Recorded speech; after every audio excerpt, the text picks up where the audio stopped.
हरिः ओम् श्रीगुरुभ्यो नमः।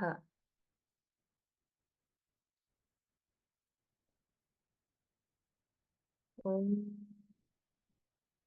वक्रतुण्डमहाकाय सूर्यकोटिसमप्रभा निर्विघ्नं कुरु मे देव सर्वकार्येषु सर्वदा।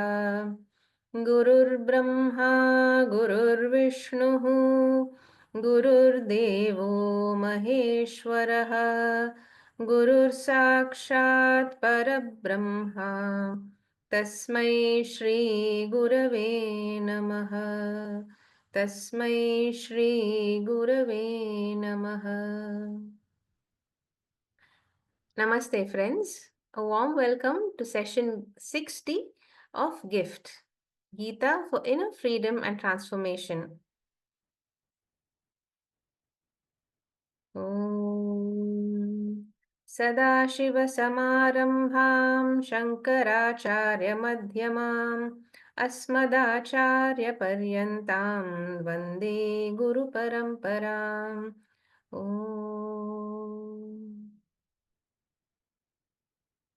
We are now studying the Vishwaroopa Darshana Yoga. In the end of the 10th chapter, after Lord Krishna had listed innumerable vibhutis, extraordinary glories of his, he ends by saying that all that I've listed is just an infinitesimal part of his splendor. So Arjuna is dumbfounded, and that's why he wants to know all of his splendor. And that's why the Vishwaroopa Darshana Yoga begins. Arjuna, requests to see Krishna's infinite cosmic form, and we have learnt that Krishna blesses Arjuna with Divya Chakshu, and this is the climax of the Madhyama Shatkam, where we are studying the Ishvara Swarupa, and it is the most poetic, beautiful, descriptive, awe-inspiring chapter. Now, Swami Paramarthananda ji actually begins from the Ekarupa Darshana. So all our Puranas have a lot of stories where devout bhaktas perform penance for many, many years, very, very difficult penance. And finally, they are blessed with the Lord's darshana, or their Ishta Devata physically appearing before them. And when this happens, it is an absolutely thrilling, extraordinary, fulfilling, gratifying, and out of the world experience. And we also have seen that it is a once in a lifetime event where the Lord appears and then again disappears. An example could be Shabari, who waits for many, many, many years for one darshana of Rama, and then she is liberated. And then we have Bhakta Prahalada, who again from his childhood he is devoted to Narayana, and finally Narayana appears as Narasimha, and then we know the story. So there is a very nice analysis that Swamiji has given of an experience, or rather here an extraordinary experience. So any experience has two parts, that is the object of experience, and in this case where we're talking about the Ekarupa Darshana, the object of experience is God, and the subject of experience is the experiencer devotee. So only when the experiencer is prepared can he appreciate the object when it appears. If the experiencer is not prepared, the beauty, the impact, the magnificence, all that is lost on him. So we can compare it again with Shabari, for whom that one darshana of Rama was liberating, compared to Ravana, who all his life, or rather ever since he abducted Sita, all his only goal was to defeat Rama. So there was Rama darshana was equal. In fact, it was a lot more for Ravana, but Ravana did not feel any change. A more closer example would be that of classical music. For many people, classical music is very difficult to understand. And if we bring such a person to uh, a concert of a great artist, he or she would probably get bored in the first 5 minutes. But for somebody who knows music, for somebody who can appreciate the brilliance, the difficulty in able to deliver such a performance, they can feel its full impact. The performance, we must note, is equally available to all, but only the sensitized few can appreciate its greatness and become transformed. Similarly, for Arjuna. Now, let us again come back to why he had a lack of Vishwaroopa experience. So, we know that Gita is Moksha Shastra. It is an elaboration of the Mahavakya Tattvamasi. The first 6 chapters, Prathama Shatkam, spoke about the Tvam Padartha, that is the Jivatma, and where we learned that we are not this limited body, but the infinite, eternal, unchanging consciousness existence. Now we're in the Madhyama Shatkam, where the topic is the Tat Padartha or the Ishvara Swarupa. And in the 7th, 9th, and 10th chapters, Lord Krishna has explained to Arjuna that God is everything. That is the in the 7th chapter, he called it Para Prakriti and Apara Prakriti, where he said both matter is also me, and the consciousness, the enlivening consciousness, is also me. So that includes everything. And then the same thing was repeated in 9th and in the 10th chapter also. So Arjuna knows that everything is God, but he cannot feel that wonder, that transformation. He is not able to. Um, he does not feel any change basically, and this indicates a lack of preparation on the mind of the experiencer, the subject. And why does and what is this lack of preparation basically? It is the overpowering presence of ahankara and mamakara and all the shadripus, the kama, krodha, lobha, moha, mada, and matsarya. So Arjuna is sort of filled with ahankara that he is a kshatriya, he is a mighty warrior. He has to defeat the Kauravas. So there's a lot of that I-ness in him. And then there is mamakara, where these are my relatives, my guru, my grandfather. So how can I defeat my people? So there is both ahankara and mamakara. And then there are also the kama, krodha, and all of these things which cloud our vision. Swamiji compares it to cataract. So if with cataract, without cataract, something appears very clear. With cataract, we know everything is blurred, and that is what all these ahankara, mamakara, shadripus, all that are. So coming back to Divya Chakshu, this is what Krishna blesses Arjuna with. And we have heard through the previous sessions about Divya Chakshu is not any extraordinary, the world does not become extraordinary, but our attitude becomes extraordinary. It is very fundamentally purification of our mind. It is a removal of the cataract of all the shadripus, the hankara, mamakara, and the raga dvesha, which we have inflicted upon this world. So the world by itself does not uh, is equally available to all, but it appears differently to different people because of our own um, because of the way we look at the world. As they say, beauty lies in the eyes of the beholder. So it all depends on how we perceive the world. So what Arjuna gets from Krishna is this prepared mind. When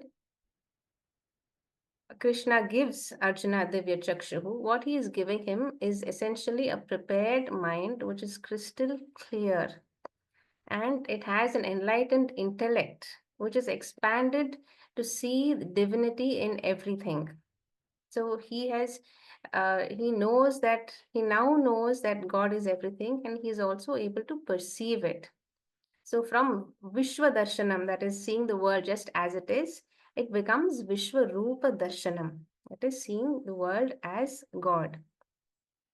Yet, this process of mental preparation for Arjuna to get by himself would have been very long and difficult. It is a very tedious process because through many janmas there are vasanas which are created, and to overcome all of them will take many years of sadhana. But Arjuna is filled with an intense desire to see the Lord's cosmic form, and that's why he asked Krishna to grant him mental purity for now, to see the ordinary world as the infinite live cosmic body of the Lord.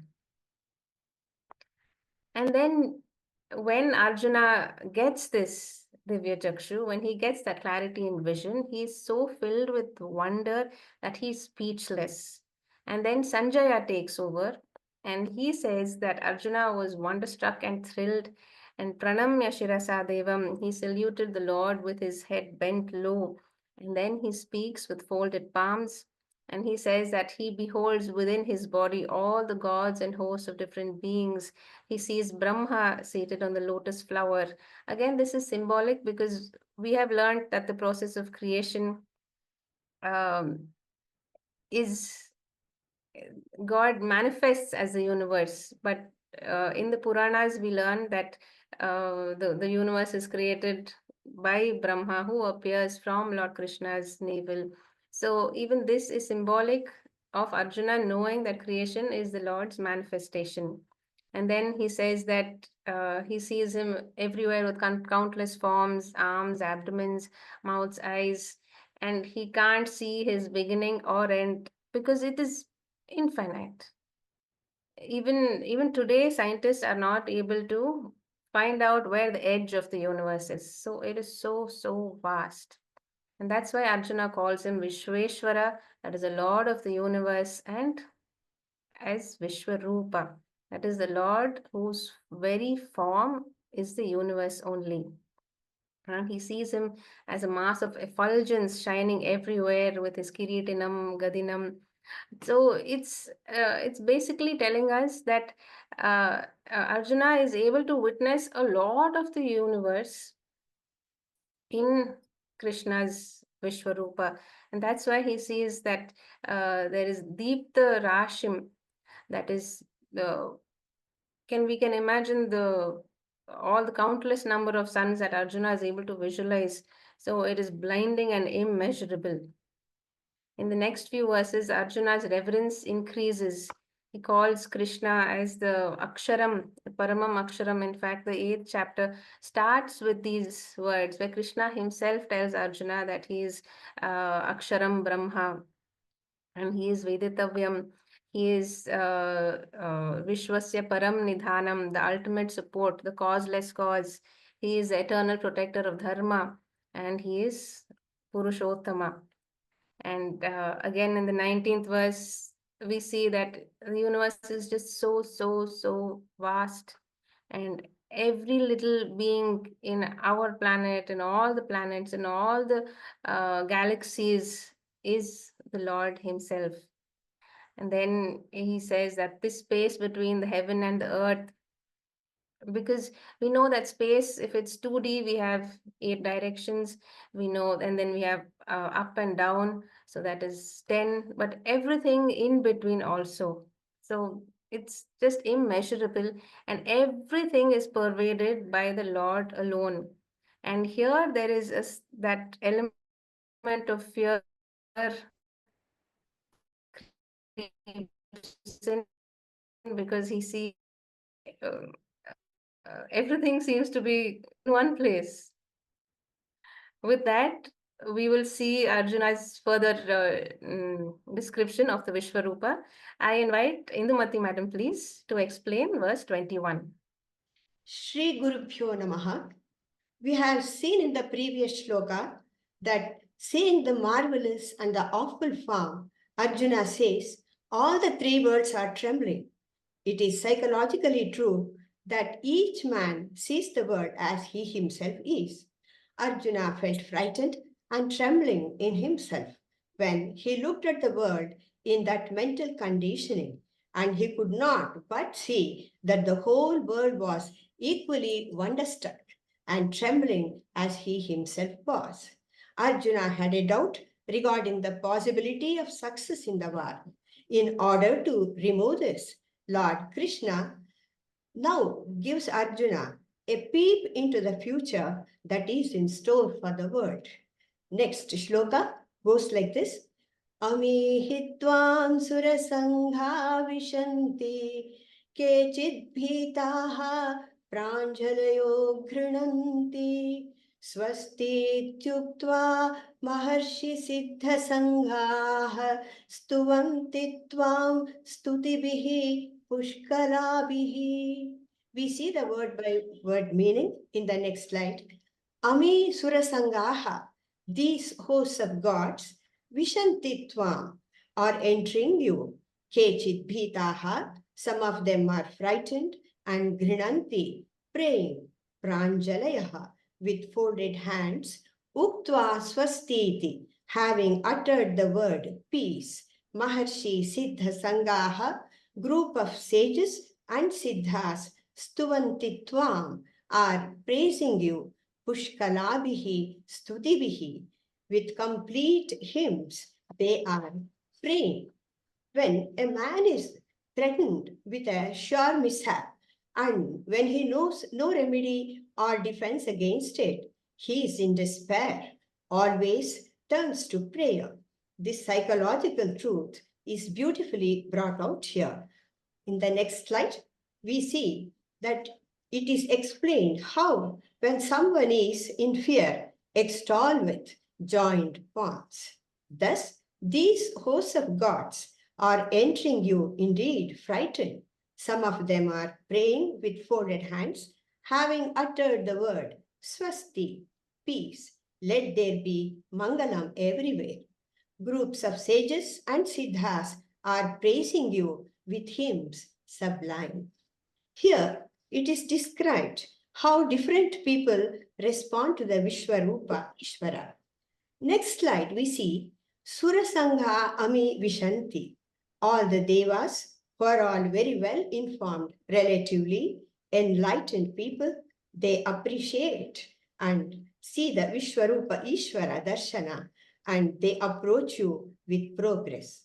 Next, we see, even though you have got a frightening form, they have understood Bhagavan's destruction is dharmic destruction, and it is constructive destruction.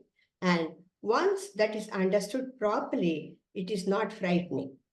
Maturity is required to face death, destruction, and the devas, being brave and mature, they approach you with folded hands and with prayers. Kechit Bitaha, there are some other people who approach you not out of admiration or devotion or reverence, but they approach you out of sheer fear. In the next slide, we find that different people approach God with different attitudes. Wise people approach the Lord because of understanding. Immature, ignorant people approach the Lord out of fear. In fact, religion is often practiced because of fear, which is not correct. Fear should be replaced by wisdom-based appreciation. So, in the first line, matured ones approach with wisdom-based appreciation. In the second line, we are talking about immature people approaching you because of fear. Therefore, kechit bitaha pranjalayoho, with prostrations, that is Anjali Mudra. There are others, Maharshi Siddha Sanghaha.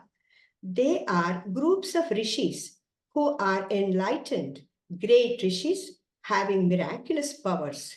Those born with natural siddhis are called siddhas. All such people, swasti iti uktva, chanting loudly, let there be auspiciousness to the world, and mangalam astu, bhadram astu, let there be destruction of evil, let the good be protected, and that is said by the word swasti, which means mangalam. Stuvanti tvam stutibihi, These Maharshis and Siddhas glorify you, praise you with stotram, hymns, or prayers which are pushkalabhihi, which are complete and comprehensive. That is, the prayers which talk about all the glories of the Lord. Concluding, in this shloka, we find vasus and other celestials who have taken human form and are now fighting in order to lessen the earth's burden, enter into you. They are seen doing so. Among them are some frightened ones who, with folded hands, extol, being powerless even to flee when the battle is about to begin. Nothing or noting evil omens, hosts of great seers and perfected souls extol you, saying, May the world prosper, and chanting hymns rich in content, complete in all respects. Hari Om. Thank you. Yeah. So here we see that all the gods and goddesses, all of them are also praising Lord Krishna only. We have the Gita Dhyana Shloka, Yam Brahma Varunendra Rudra Marutaha, where all the gods are praising this one Lord Krishna. We will come back to this verse. I invite Madam Sharmila Bhaktaram to explain verse 22. Shri Gurubhyo Namaha, verse 11.22. Rudraditya vasavoye ye cha sadhya vishveshvinau marutas choshma bascha gandharva yakshasura siddha sangha vikshanti tvam vishmitas tashvachaiva sarve. The Rudras, Adityas, Vasus, Sadhyas, Vishwadevas, the two Ashwins, Maruts, Pitras, groups of Gandharvas, Yakshas, and Asuras and Siddhas are all looking at you with wonder. In the next slide,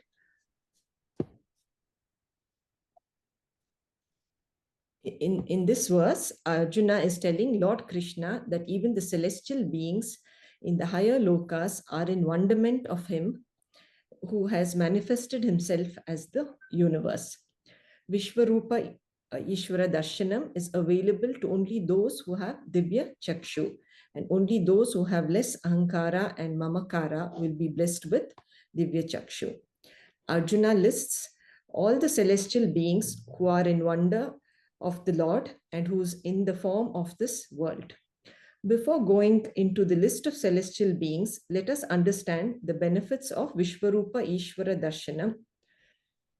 Swami Paramatmananda ji enumerates 4 benefits. Next slide, please. Yeah. The first benefit of this Vishwaroopa Darshanam is no hatred. We feel no hatred towards anyone or anything as we see the whole universe as the Lord. The next benefit, Swamiji says, is Amanitvam. We attribute all the glories of the universe to God, be it beauty, knowledge, intelligence, or any talents like music, painting, or dance. We do not claim it as ours. So we develop a humility with the knowledge that everything belongs to God and nothing to us. We continue this. The world becomes a sacred place. We treat the world as a sacred place. We revere all forms of nature, water, wind, non-living and living beings, as we see all these forms as God. So sacredness is another benefit of this darshanam. Respect. We respect all the forms of gods and religions. We do not look down on any of the gods and religions. If more people have Vishwaroopa Ishvara Darshanam, the world will be a more peaceful and happy place. Next slide. Arjuna lists the celestial beings who are in wonderment of the universe. Rudra is one group of celestials, and they are 11 in numbers.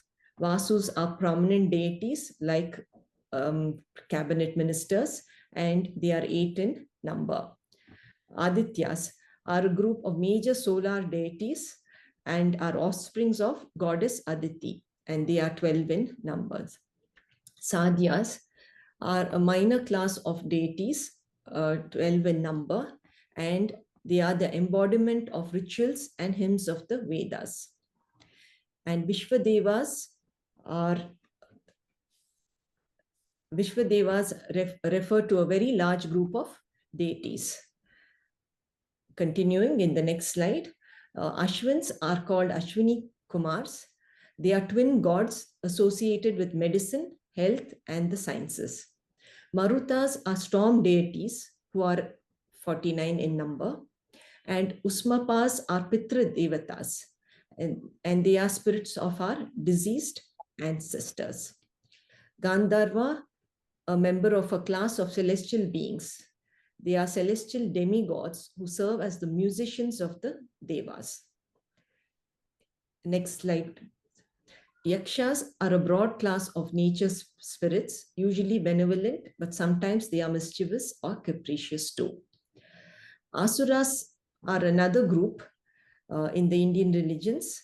They are described as power-seeking beings related to the more benevolent devas. Siddha is a perfected master who has achieved a high degree of perfection of the intellect as well as liberation or enlightenment. Concluding, Arjuna observes that all the celestial beings are in total wonderment of the Lord who has manifested himself as the universe. Thank you. Hari Om.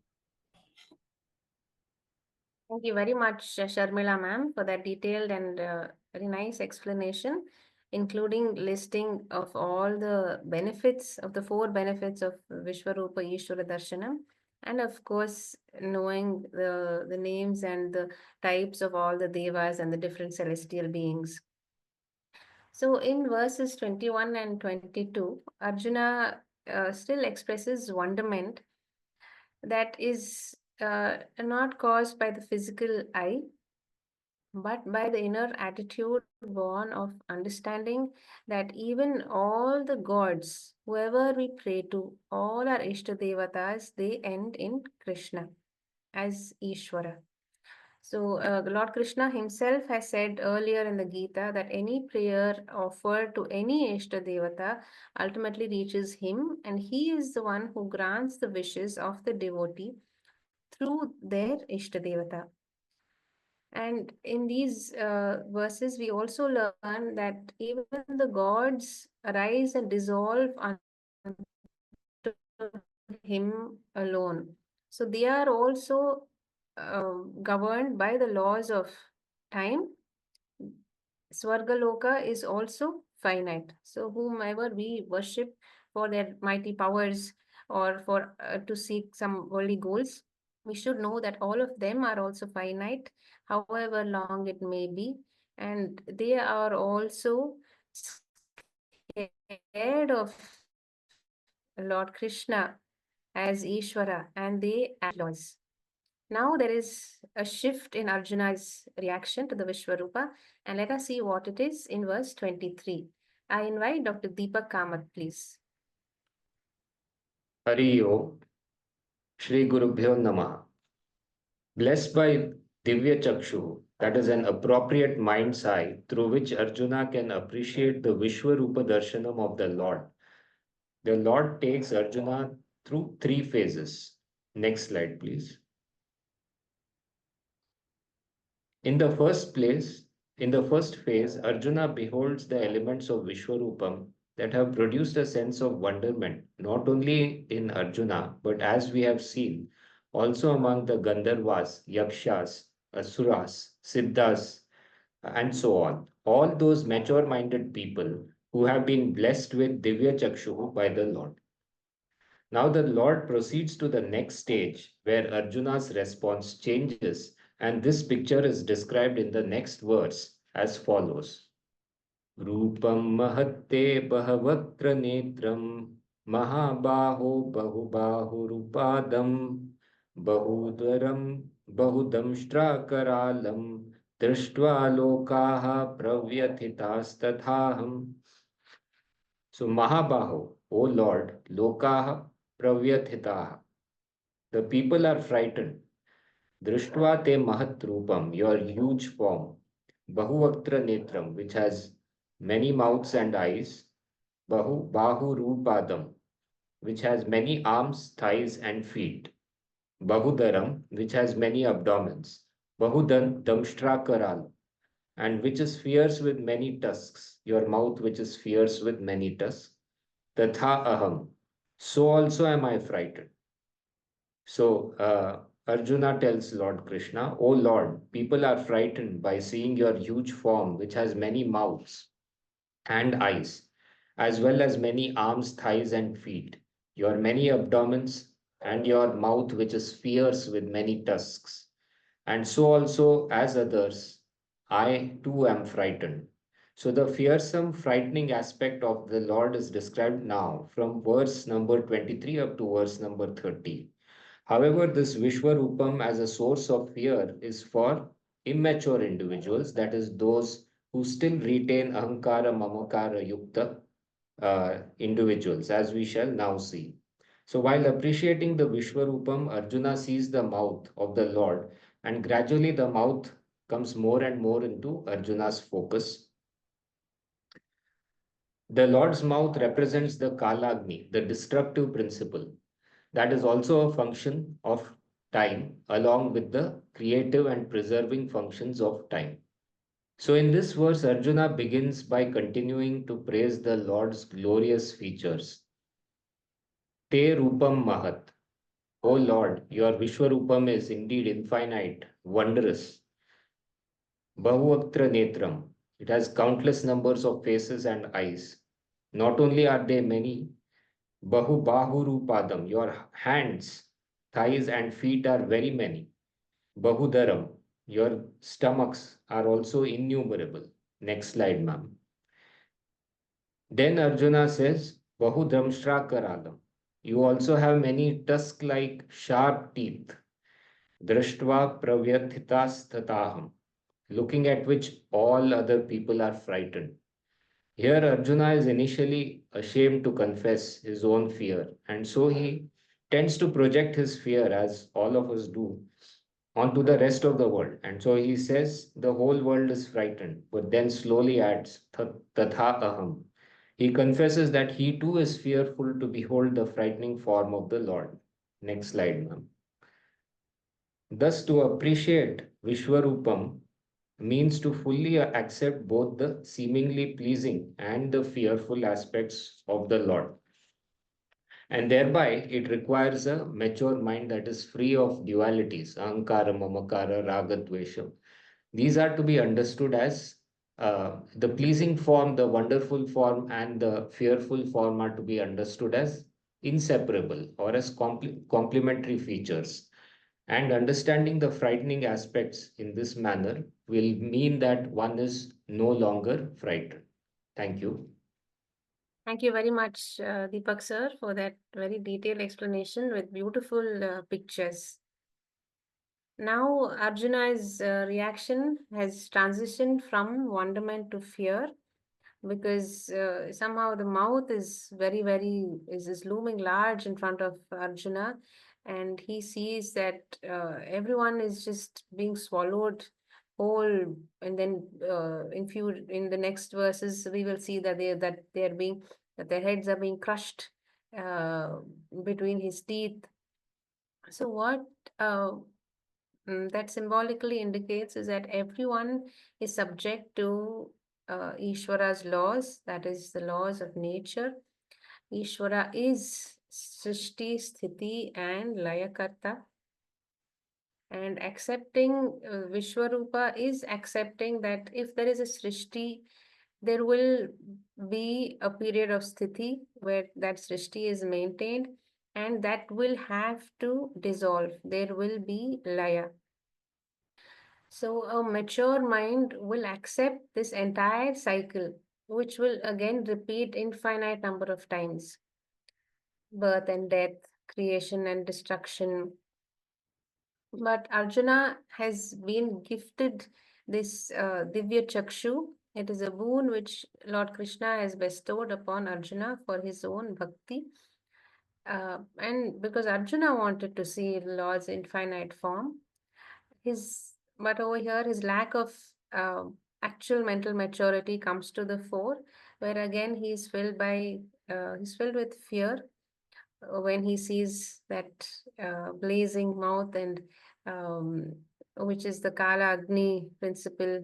And as was explained in one of the previous verses, fire basically just swallows everything that is put into it, from all the punya rituals that we perform, and then even during the end of our own life, where our body is consigned to flames, it is Agni who swallows everything. So this Vishwaroopa Darshana is meant to induce equanimity in our vision, to accept Srishti and Sthiti and Laya with the same mental maturity. Nothing is amangalam or undivine because everything is happening according to the Lord's laws alone. With that, we move to the next verse, 24. I invite Srimati Saumya Nayak to present it, please. Hari Om, Shri Gurubhyo Namaha. Chapter 11, verse 24. Nabah sprisham deepamanekavarnam vyatananam deepta vishalanetram drishtva hi tvam pravatitantaratma dhritim na vindami shamam cha Vishnu. So, on one side, Arjuna is appreciating the wonderful form, but even if he does not want to look, the mouth is there. And Swami Paramarthananda says it is like a horror movie. The scary parts appear repeatedly. Here, Arjuna continues to describe the frightening face, and this symbolizes the time principle. He starts by saying, O Lord, you are wonderful. Nabaha sprisham. So your form is touching the sky. Nabaha means sky. Sprisham means touching. In the Bhashyam, Adi Shankaraj says, Nabha sprisham, Dyu sparsham. Dyu also means Nabaha, sky. Sprisham means touching.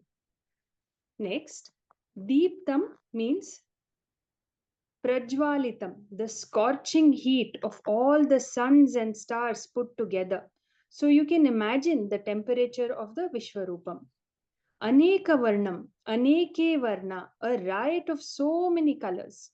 So Adi Shankaracharya continues to explain its meaning. Bhayankara Nana Samsthanaha. The forms that were wonderful earlier are now fierce. So various forms and colors, all of them frightening in nature. Next, Vyatananam. Vyatani, Ananani. Vyatani means open. Ananani or Mukhani means mouth or face. So what is this open mouth doing? It is consuming people from all the sides using several hands. Deeptam Vishala Netram. Deepta means blazing sun. Vishala Netram means big eyes looking in all directions. I see large eyes in the form of the sun and the moon in the Vishwaroopa. Then Drishtvan, having seen such a scary form of yours, Tvam means yours, Pravya Thitantaratma. Pravya Thita means terribly frightened. What is frightened? Antaratma. So now this Antaratma means Manaha or mind. So we should not confuse Atma as the Sat Chit Anand Atma. That Atma does not have any fear at all. So it is the mind that is frightened. Dhritim na vindami. Next slide. Dhritim means dhairya or means courage. In na vindami, I do not find the courage. Na shamam cha, I do not find the balance of mind. My tranquility is disturbed. I have become restless. So, because kalam has got several negative aspects like old age, weakness, poor immunity, loneliness. So, all the thought of all of this results in pravyathitantaratma. I am frightened because of kalam. And kalam is an integral part of Vishwaroopa Ishwaraha. In the Bhagavata, Lord is often named as Kalaha. Next. Yeah. In Vishnu Sahasranama, also the word Kalaha occurs. Therefore, O Lord, O Vishnu, I have lost my peace of mind, is what Arjuna is saying. Thank you. Thank you very much, Soumya, especially for that picture of the blazing mouth with the fiery eyes. That sort of really, you know, did appear like a horror movie. So Krishna is nudging us to accept the inevitable. He wants to prepare us for all parts of life, as mentioned before, for birth, which is celebrated, and then life, in which we go through so many ups and downs, and finally for death. Hegde sir often asks us that, are we prepared for the winter of our lives? So that is what the Vishwaroopa Darshana is also telling us, because dissolution follows evolution just as night follows day, and day will again follow night. So this needs immense spiritual maturity to understand that everything is a part of Ishvara, um, his own brilliance, his own laws. And there's a very nice story of a boatman.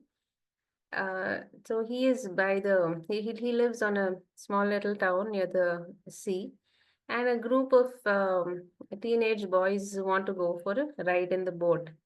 So he obliges, and just before he takes the boat out, he stops for a few moments and prays. And then the teenage boys are amused that this man is praying. And then the ride starts, and they go out into the sea, and suddenly the sea gets very rough. There is high tide, there's a lot of wind, and they're being tossed about, and they are all very frightened. They don't know what to do, and then they start crying, and they observe that this boatman is just quietly going about trying to keep his boat safe. There is no expression of fear on his face, nor there is panic, but he's very calmly attending to his boat. So finally, when he steers the boat to calmer waters, the boys ask him, you see, when the sea was so rough, all of us were frightened. We were sure that we are going to die, we were going to be drowned. But you stayed calm throughout the whole um, journey. How did you do that? So this boatman says, you remember when I took out the boat in the beginning? That time the sea was calm, and then I said my prayer to the Lord. And finally, when the sea got rough, I just attended to my boat. So, what we're doing now, friends, is preparing ourselves during calm times for when we have to face the tough times. And now, when we prepare our mind, we will be tough when the going gets tough. With that, we come to the final verse of today. I invite Srimati Ambika to please explain verse 25. Hari Om, Shri Gurubhyo Namaha. दंष्ट्राकरालानि च ते मुखानि दृष्ट्वैव कालानलसन्निभानि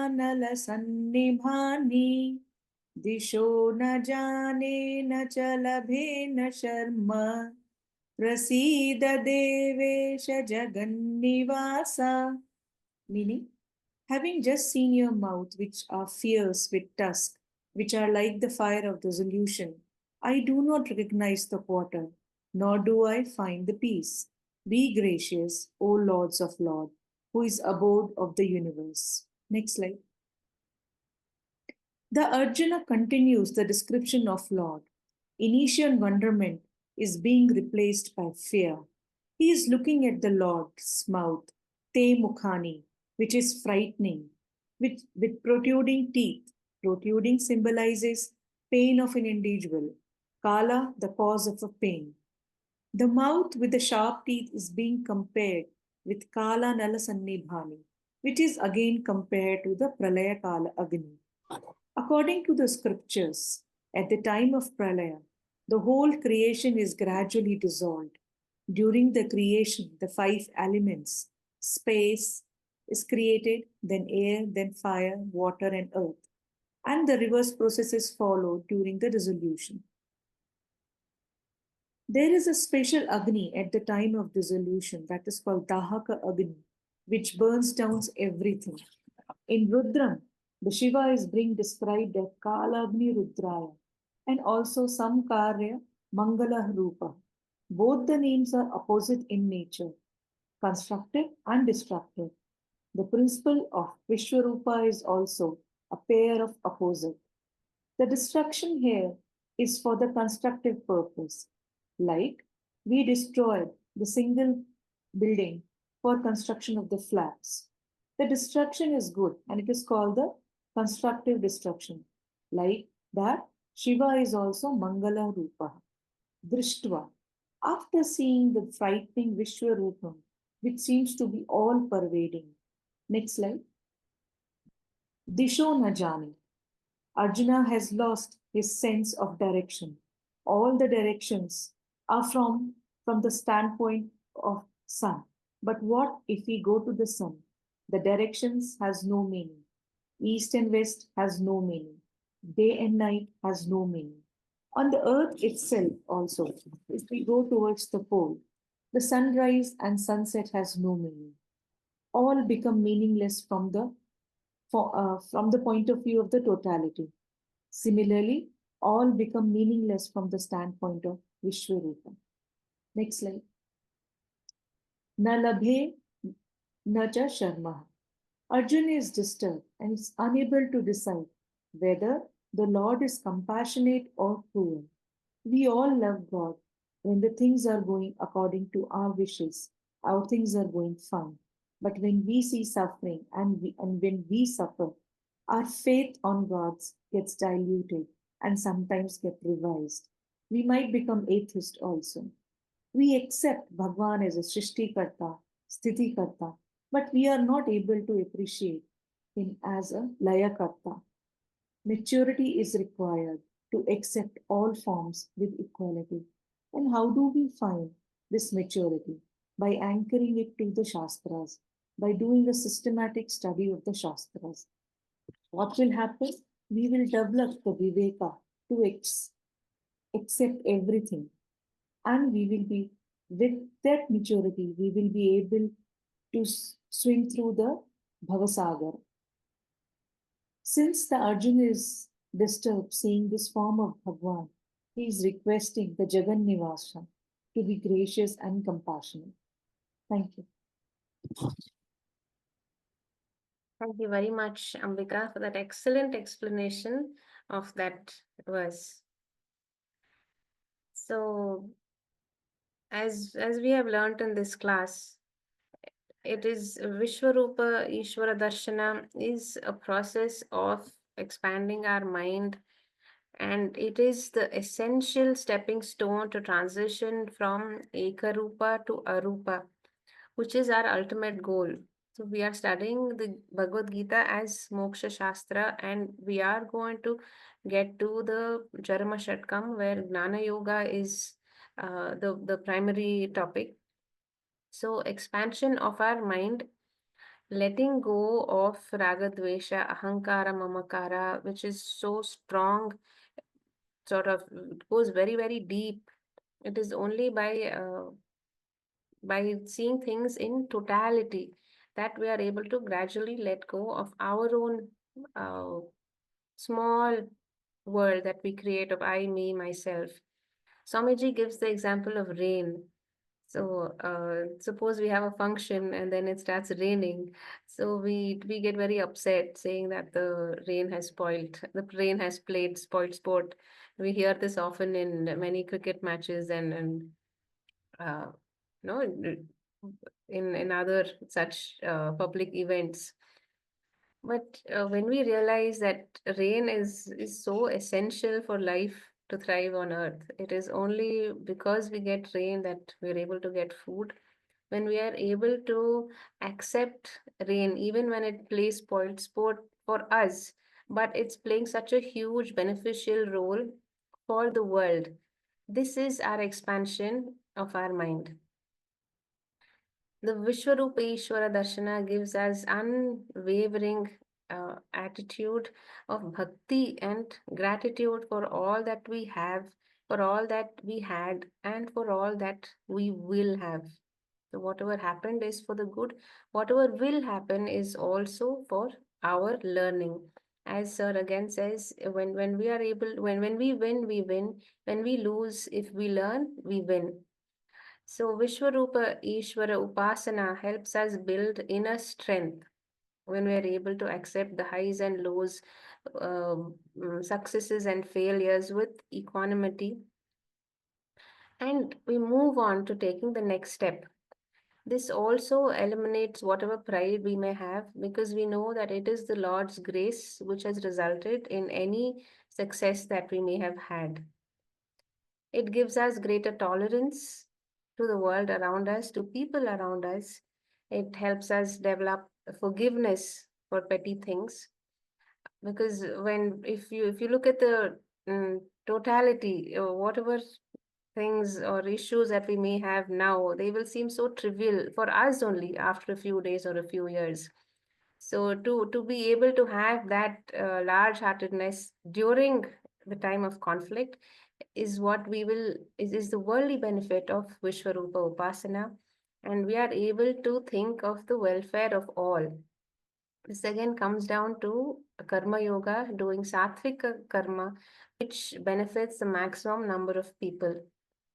So the Vishwarupa Ishwara Darshana uh, teaches us that life's experiences are meant to make us better and not better. Finally, to conclude, we know of the prasada example.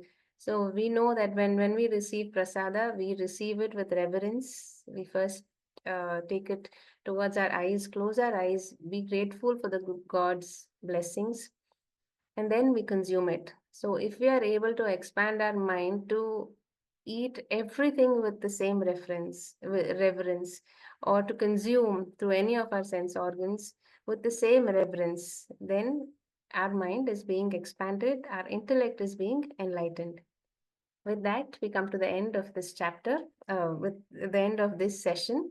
I thank all our speakers for their wonderful, beautifully illustrated presentations, which have helped us to understand this chapter and uh, guide us towards developing a different perspective towards the world around us.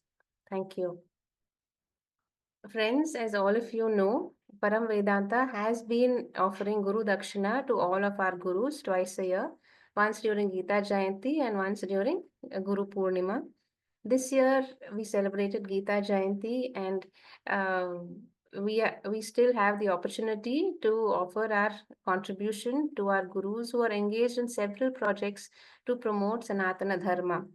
The account details have been shared on all the WhatsApp groups. Please do remember to fill the Google form after you credit the amount. Thank you very much. And we will see you again during the next Atma Bodha class, which is again a beautiful text by Adi Shankaracharya. We will meet on the 10th of January for session 5. We'll end with the Shanti Patha. Om Purnamadah Purnamidam Purnat Purnamudachyate Purnasya Purnamadaya Purnamevavashishyate. Om Shanti Shanti Shanti Harihi Om Shri Gurubhyo Namaha. Harihi Om. Thank you.